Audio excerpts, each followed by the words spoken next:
శివదుర్గ జ్యోతిష్యాలయం ఆర్థిక ఉద్యోగ కుటుంబ మరే ఇతర సమస్యలకైనా పరిష్కారం చూపబడను. పరిష్కారం కోసం ఈ నంబర్ ని సంప్రదించండి. ప్రతి ఒక్క బీఆర్ఎస్ పార్టీ కుటుంబ సభ్యులందరికీ కూడా పేరు పేరు సరే పార్టీ మనం అనివార్య కారణాల వల్ల కావచ్చు, ఏ కారణం వలన కావచ్చు, మరి కాంగ్రెస్ పార్టీ మోసపూరితమైనటువంటి మాటల వల్ల కావచ్చు, హామీల వల్ల కావచ్చు, మరి మన కొంత అలసత్వం వల్ల కావచ్చు ఈరోజు కాంగ్రెస్ పార్టీ అధికారంలోకి వచ్చింది. మరి వచ్చిన వెంటనే వారు ఏం పని చేస్తున్నారో గ్రామాలలో మనకన్నా ఎక్కువ కింది స్థాయి నాయకులు కావచ్చు, లేకపోతే ప్రజలే చెప్తా ఉన్నారు. మనం మోసపోయినాం, మన పార్టీని కాపాడుకోలేక అనవసరంగా మోసపోయినాం అనే మాటలు గ్రామాల్లో వస్తున్నాయి. ఇప్పటికే ఒకవైపు ప్రజాపాలన వైపు కావచ్చు, మన కార్యకర్తల మీద పోలీస్ కేసులు అయితేనేమి, అనేక రకాల ఇబ్బందులు పెడితేనైతేనేమి, మనం ఈసారి బీఆర్ఎస్ పార్టీని మన సత్తాయంతో చూపించుకోవాలని చెప్పి ప్రతి ఒక్క కార్యకర్తలు మరి ఆలోచిస్తూ ఉన్నారు. ఆ తరుణంలో మన అభ్యర్థి ఒకవైపు మరి ఆరు రమేష్ గారిని కూడా ఉన్నామని చెప్పి మాట్లాడడం జరిగింది, అతనికే ఇస్తామన్నాం.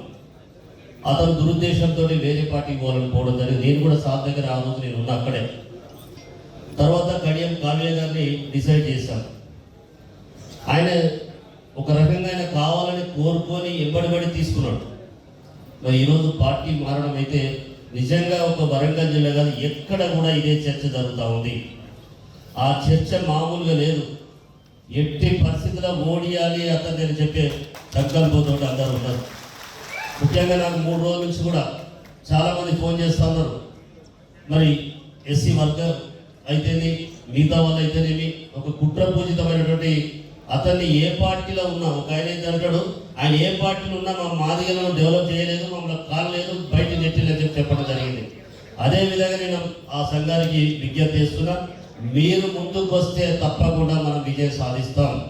మరి మా మాదిగ కులానికే ఇవ్వాలి అని పోరాడిన వాళ్ళందరూ కూడా ఎవరికి ఇచ్చిన ఐక్యతగా మీరు పనిచేస్తే మాత్రం తప్పకుండా విజయం సాధిస్తామని చెప్పి ఈ సందర్భంగా విజ్ఞప్తి చేస్తూ ఉన్నాం.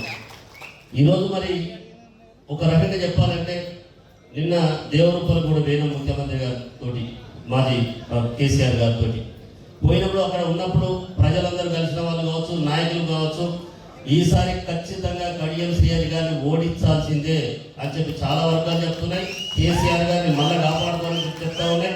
అదేవిధంగా ముందుకు పోవాలని చెప్పి కూడా మేము విజ్ఞప్తి చేస్తా ఉన్నాం. పెద్దలు ఇందాక చాలామంది మాట్లాడినప్పుడు కూడా మరి నేను అందరం కూడా ముందుకెళ్తామని చెప్పడం జరుగుతుంది.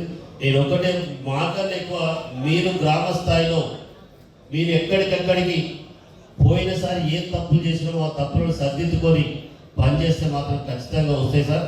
నేను హరీశ్వరకు మాటిస్తున్నా, మా పరకాల నియోజకవర్గం నుంచి ఖచ్చితంగా ఒక 30,000 మెజార్టీని నేను పొందాలని చెప్పి ఆశిస్తా ఉన్నా.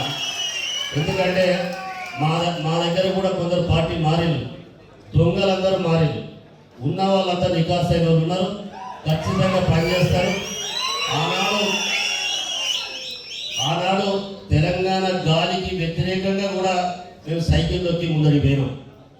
ఈ రోజు కూడా చెప్తాను, కాంగ్రెస్ గాలి ఉన్నదన్నాడు కాదు, ఆ గాలి ఎంత ఉన్నదని ఖచ్చితంగా బీఆర్ఎస్ పార్టీని గెలిపించుకునే దిశలో మేము పోతాం, ఖచ్చితంగా వర్క్ చేస్తామని చెప్పి తెలియజేస్తూ, మీరు అభ్యర్థిని 1కి 2 సార్లు ఆలోచించి మంచి అభ్యర్థిని కనుక డిసైడ్ చేస్తే తప్పకుండా గెలిపిస్తామని చెప్పి మీకు ఈ సందర్భంగా హామీ ఇస్తూ థ్యాంక్ యూ. మరిన్ని వీడియోస్ కోసం ఛానల్ ని సబ్స్క్రైబ్ చేయండి, లేటెస్ట్ అప్డేట్స్ కోసం వాట్సాప్ ఛానల్ ని ఫాలో చేయండి, అండ్ లింక్ డిస్క్రిప్షన్ లో ఉంది.